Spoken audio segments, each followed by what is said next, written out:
of Management Studies IGNOU presents an audiobook on the course Mmpc 011 titled Social Processes and Behavioral Issues for MBA Program. Presenting Block 2 titled Intrapersonal Processes. Unit 5 Learning and Behavioral Modification Part 2.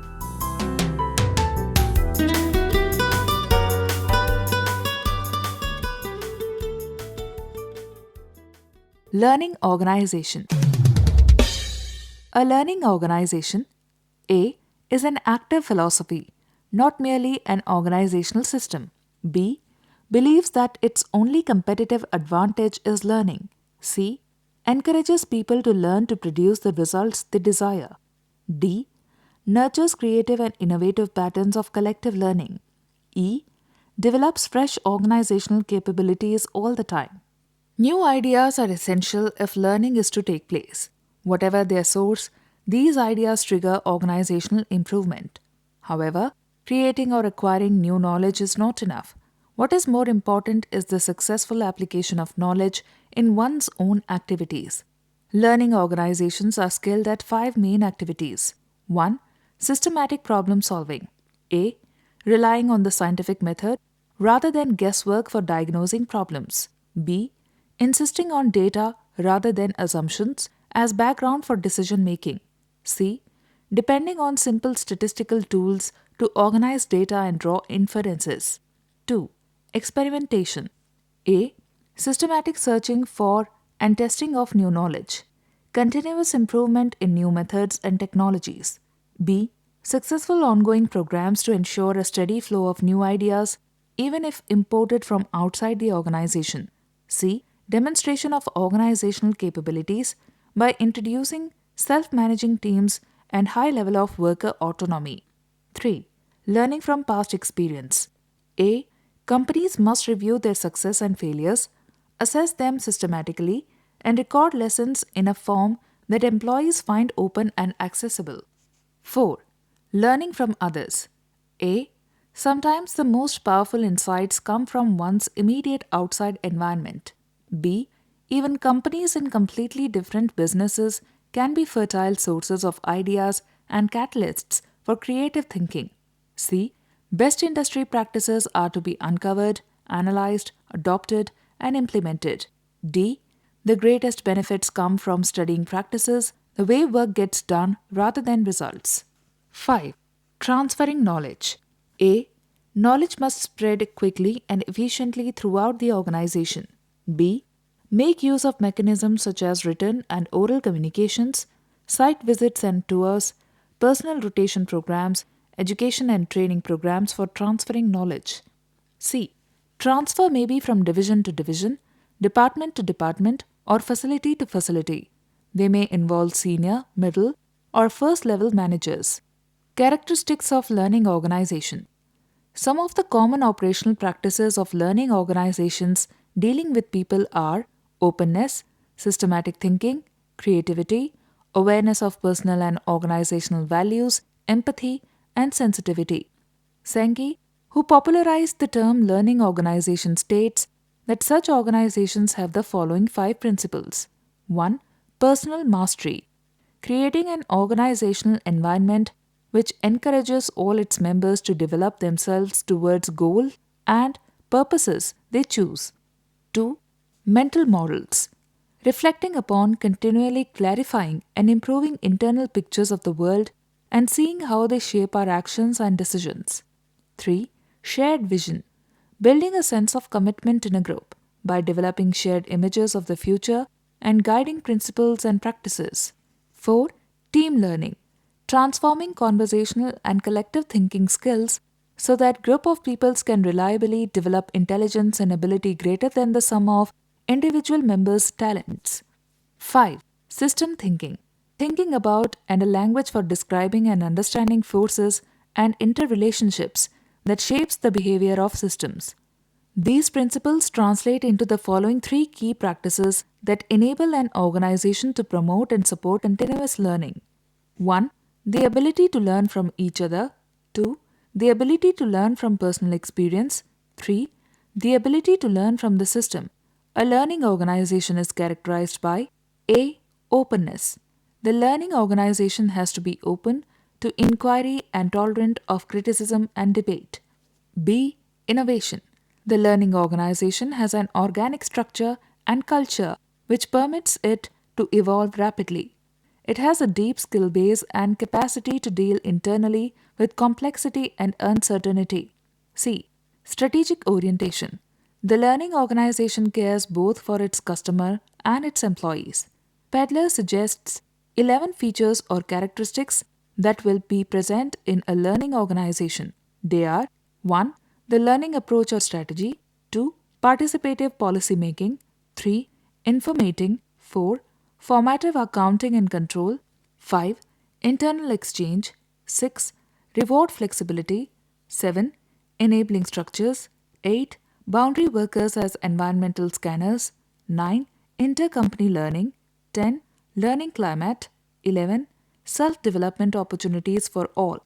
Organizations of the future will not survive without becoming communities of learning. It is absolutely essential for organizations to learn from their environments, to continually adjust to new and changing data, and, just as in the case with the individual, to learn how to learn from the uncertain and unpredictable future. Garvin argues that organizations learn through 5 main activities. 1. Systematic problem solving. 2. Experimentation with new approaches. 3. Learning from their own experience and past history. 4.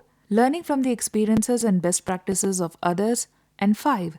Transferring knowledge quickly and efficiently throughout the organization. Organizational learning is the result of an ongoing process that includes the following.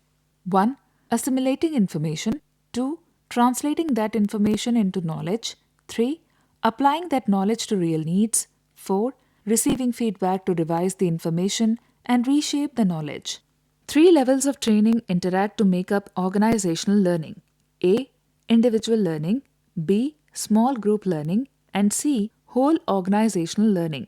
Individual learning occurs as each employee acquires the knowledge, develops the skills, and adopts the attitude and beliefs that will help the organization succeed.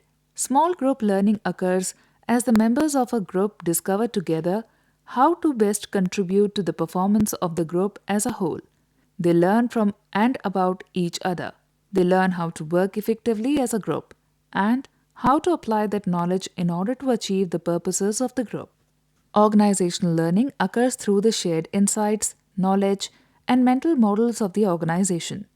Organizational learning builds on past knowledge and experience, that is, on organizational memory, which depends on institutional mechanisms used to retain knowledge. Application of learning in organizations. 3 systematic approaches to incorporating learning in organizations involve training, organizational behavior management, and discipline. Training is the process through which people systematically acquire and improve the skills and knowledge needed to better job performance. Many executive training programs systematically attempt to develop the skills of their top managers. This is accomplished either by bringing in outside experts to train personnel in-house or by sending them to specialized programs conducted by outside agencies. The principles that help in the effectiveness of training are 1. Participation. People not only learn more quickly but also retain the skills longer when they have actively participated in the learning process. 2. Repetition. The benefits of repetition for learning new skills or performing a task need not be emphasized. 3. Transfer of training. What is learned during training sessions must be applied on the job. 4. Feedback. It is extremely difficult for learning to occur in the absence of feedback, that is, knowledge of the results of one's action. Feedback provides information about the effectiveness of one's training. Organizational behavior management implies systematic application of positive reinforcement principles in organizational settings for the purpose of raising the incidence of desirable organizational behaviors. To be effective in using organizational behavior management programs, managers should 1. Pinpoint the desired behavior. 2. Determine exactly how will people perform the behavior they wish to change. 3. Determine exactly what performance goal is being sought. 4. Decide exactly how the desired behavior will be rewarded. 5. Facilitate learning by rewarding behaviors that come closer to the criterion. 6. Re-evaluate the program periodically. Discipline. Just as organizations systematically use rewards to encourage desirable behavior, they also use punishment to discourage undesirable behavior. There are innumerable problems in an organization, such as absenteeism, late coming, theft, alcoholism, substance abuse, which cost companies vast sums of money. The companies manage such situations by timely administration of punishment. Learning disabilities. Sengi in his book has identified a number of learning disabilities. Some of them are listed below. A. The myth of teamwork. That is, most teams operate below the level of lowest IQ in the group. B. The delusion of learning from experience. That is, attempting to understand the future by relying on the past, which means we solve the same problem over and over again, hence we make the problem worse. C. To offset the learning disabilities, he has enunciated laws of the fifth discipline. 1. Today's problems come from yesterday's solution. 2. The harder you push, the harder the system pushes back. 3. Behavior grows better before it grows worse. 4. The easy way out usually leads back in. 5. The cure can be worse than the disease. 6. Faster is slower. 7. Cause and effect are not closely related in time and space. 8. Small changes can produce big results, but the areas of highest leverage are often the least obvious.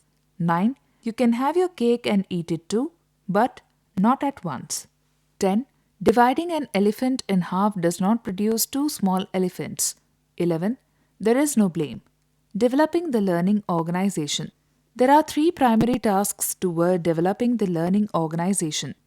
First, leaders and managers must create opportunities for learning.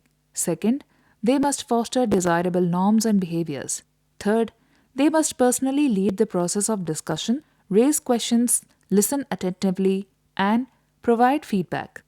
Organizations learn only through individuals who learn. Individual learning does not guarantee organizational learning, but without it, no organizational learning occurs. The approach that needs to be taken is that learning must be continuous and integrated so that employees understand and accept the need for change, which finally results in improved work culture. Learning organizations are not built overnight. It is a slow and steady process of cultivated attitudes, commitments, and management processes. Any company that wishes to become a learning organization can begin by taking a few simple steps. The first step is to foster an environment that is conducive to learning. The second step is to open up boundaries and stimulate the exchange of ideas. The third step is to eliminate barriers that impede learning and assign learning a higher position in the organizational agenda. Based on a larger number of case studies, Ram Narayan and Bhatnagar laid out the following factors that facilitate organizational learning. 1. Commitment to well-defined organizational priorities. 2. Effective HRD systems. 3. Mechanisms of collective thinking. 4. Flexible and participative leadership styles. 5. Collaboration and teamwork. They also found the following factors that hinder organizational learning. 1. Culture of complacency arising from past success. 2. Excessive bureaucratic and centralized methods of working leading to delays. 3. Narrow definition of roles of organizational members in hierarchical organization leading to loss of creativity among employees. 4. Due to preoccupation with day-to-day firefighting functions, less attention is usually given to important issues of change and innovation.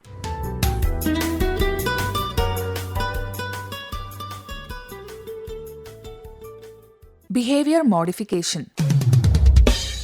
Ashok was recently transferred to ABC firm's office in Mumbai.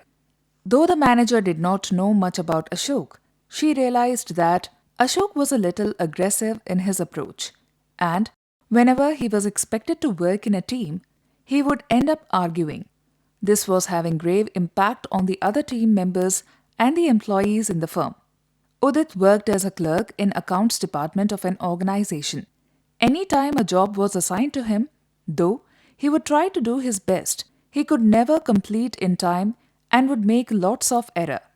This would not only affect his performance but would also impact the overall work of that department. In the above case studies, it can be seen that something is wrong with the behaviors of Ashok and Udit that may call for behavior modification. Before we try to understand what is behavior modification, we first need to understand the term behavior. Behavior can be described as any overt manifestation of the individual. It can be related to what is said or done by the individual. Behavior can be further described in terms of behavior deficit or behavior excesses. Behavior deficit indicates absence or lack of something, whereas behavior excesses indicates certain behavior that is not under control and is excessive. For example, in a work setup, if an employee is not being able to adequately interact with others, which has resulted in lowering of team productivity and performance, then it can be said that there is behavior deficit. On the other hand, if an employee has been very aggressive, which has resulted in damage to the organizational property, then this can be termed as behavior excessive. Such behaviors can cause problems and need modification. Behavior modification is mainly based on learning theories, and there are 5 main principles underlying this technique. 1. As human behavior is mainly learned, except in case of maturation process, it is possible to modify it. 2. Behavior can be changed based on the changes in the environment. 3. The principles of social learning can be effectively used to change or modify behavior.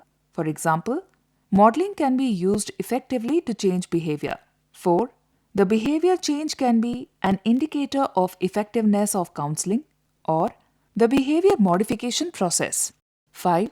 The counseling or the behavior modification technique used needs to be based on the needs of the individual whose behavior is to be modified.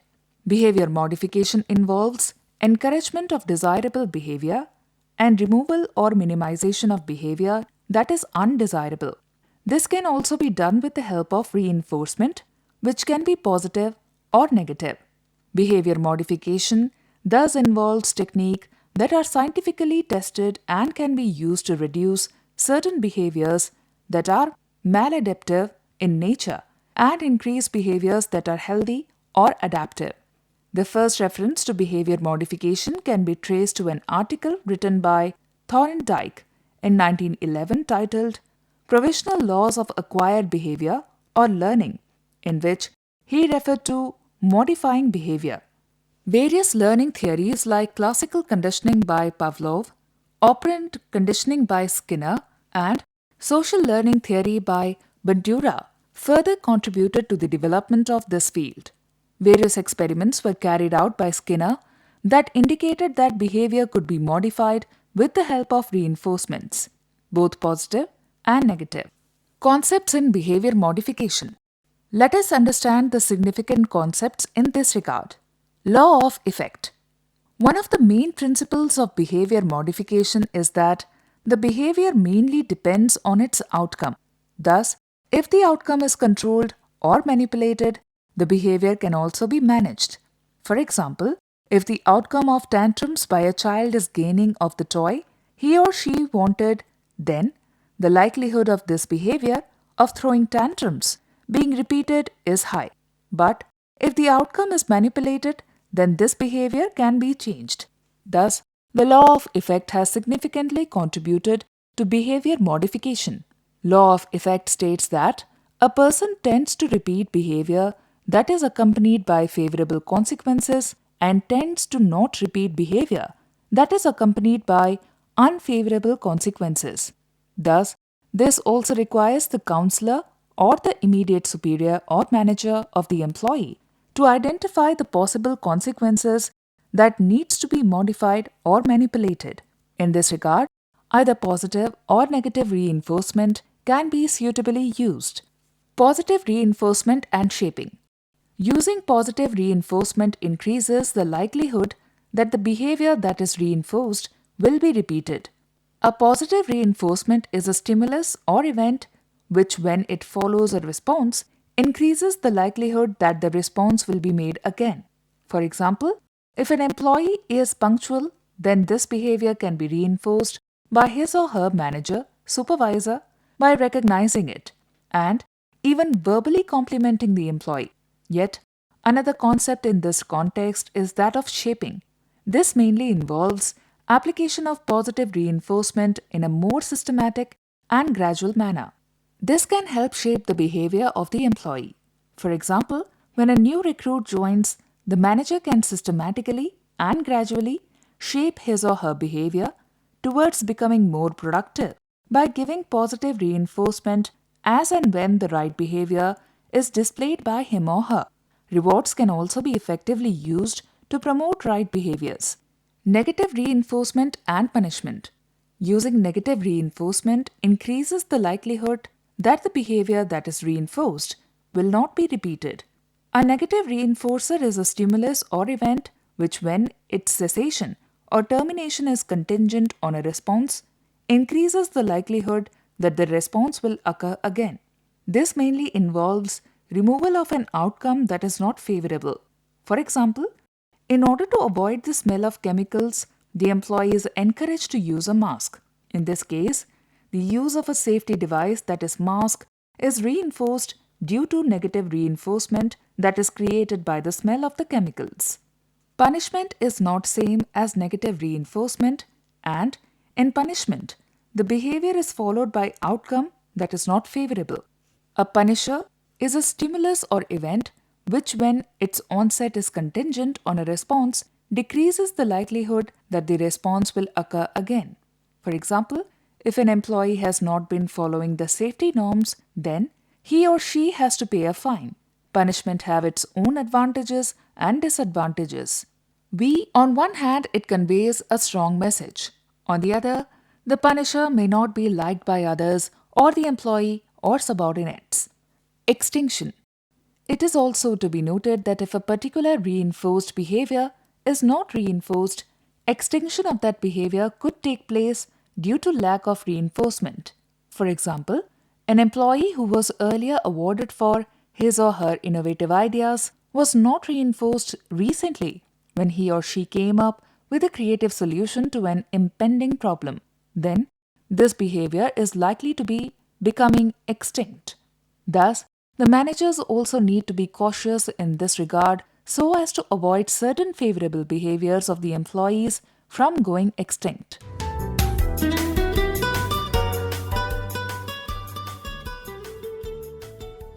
Behavior modification process. The behavior modification process is discussed as 1. Setting of the goal. The main goal of behavior modification is bringing about a change in behavior. As discussed before, this change can be in terms of a behavior that is newly developed, like learning a new skill, or further strengthening of a behavior. For example, a person may have leadership skills, but they can be further enhanced. It can also include maintenance of a particular behavior, like safety-related behavior and practices, or hygienic behavior, and last but not the least, decreasing or eliminating the unwanted behavior, aggressive behavior, for example, can be completely eliminated. 2. Behavioral assessment.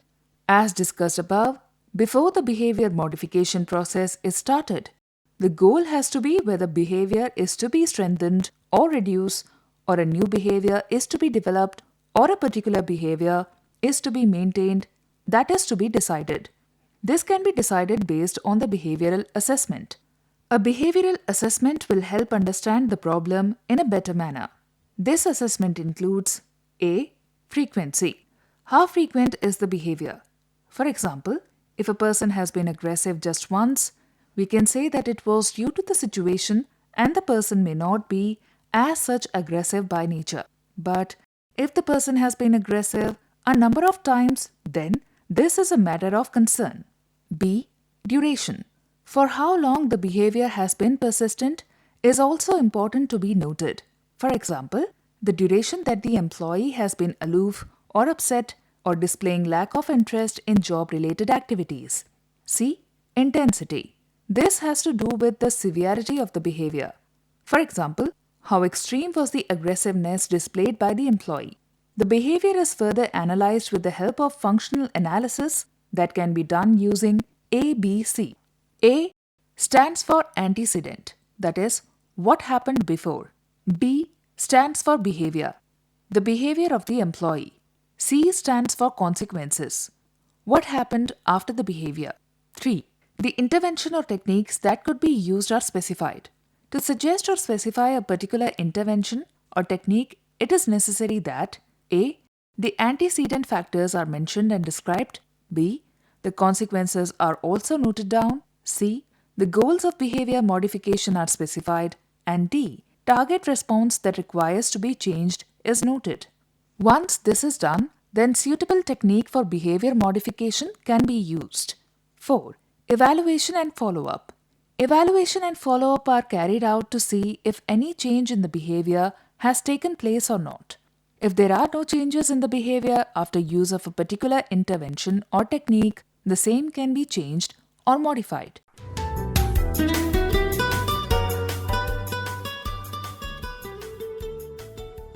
Organizational Behavior Modification (OBM). OBM can be defined as a program in which manager identifies a work-related behavior and encourages the same by suitable intervention strategy having positive motivation till the undesirable behavior is weakened and desirable behavior is strengthened. OBM can be described as a form of operant conditioning that mainly used by Lutherans and Kreitner in order to shape the behaviors of the employees. Starkovich and Lutherans carried out a meta-analysis of the effect of OBM on task performance. The review indicated that OBM had a positive and significant effect on the task performance of employees in both service and manufacturing organizations. OBM can be effectively applied in an organizational setup in order to A. Improve employee productivity, B. Promote discipline amongst the employees, C. Ensure and enhance the safety-related behavior of the employees, D. Development of training programs, E. Employee self-management. OBM also helps the immediate supervisors or managers to carry out an analysis of the employee's behavior, the reasons for its occurrence, and consequences so that it can be changed.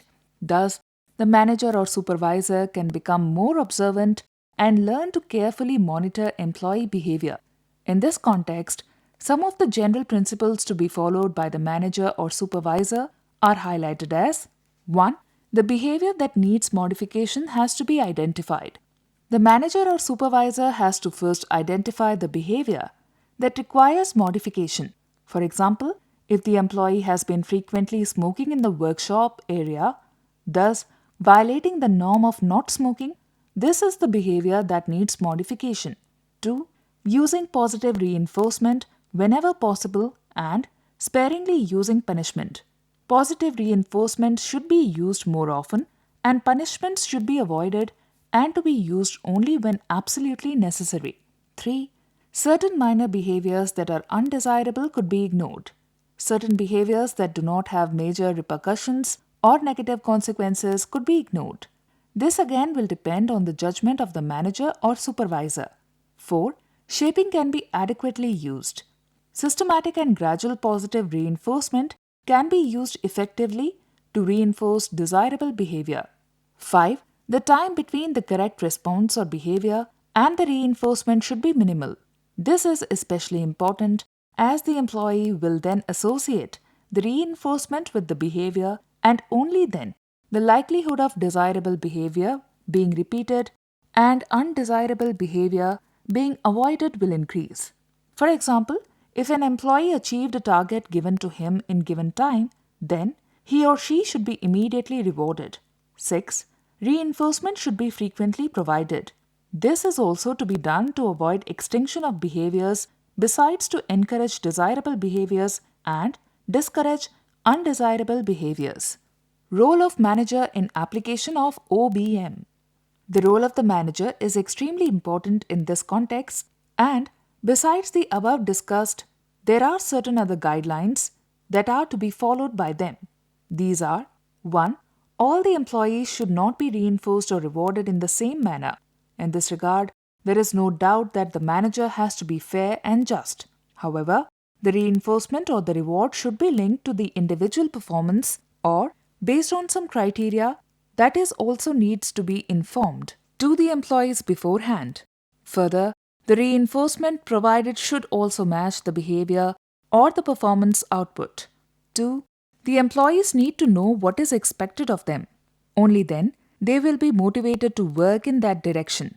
They should have a fair idea about whether quality, quantity, or both is expected and how exactly they perform will be measured. There should be great transparency in this, and further, no discrimination should exist to ensure successful behavior modification. 3. Besides informing the employees about what they are doing in a right manner, they also need to be informed of what they are doing wrong. For example, if an employee is not using safety devices, he or she needs to be informed that it is wrong. Such feedback will help in bringing about behavioral change. 4. It is said, praise in public but criticize in a closed room. In same lines, any unwarranted behavior preferably should be criticized or punished in the absence of others, as otherwise there could be detrimental effects as the employee may feel insulted and the necessary change will not be in the direction that it was expected. The managers or supervisors need to be adequately trained to use the principles and techniques of OBM in order for it to be effective. Besides, the managers, supervisors, as well as the employees and the management should have positive attitude towards OBM and its application. Criticisms of organizational behavior modification. Though to a greater extent, organizational behavior modification can be effectively used to modify behavior, it has also been criticized. Most often, the principles of behavior modifications can be applied to very controlled situations. However, when it comes to situations involving subtle interactions and performances that are necessarily interdependent, it may not be possible to apply behavior modification. This can be effectively used with workers or employees at lower levels, but not much evidence is available with regard to how it can be used successfully with higher level employees. OBM has also been criticized due to ethical issues, as it mainly involves manipulation of behavior or even punishment, and in this context, what is right or wrong depends on the manager or supervisor. This can also be misused by the managers and they may abuse this power to control the behaviors of their subordinates. It is thus necessary that the manipulation of the behavior is done in a constructive and positive manner.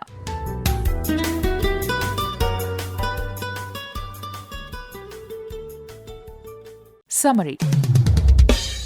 In this unit, we try to understand concept of learning and its relevance in organizations. Then, it explained the concept of learning organizations and how they can be evolved. The process of behavior modification and its relevance in organizations is explained.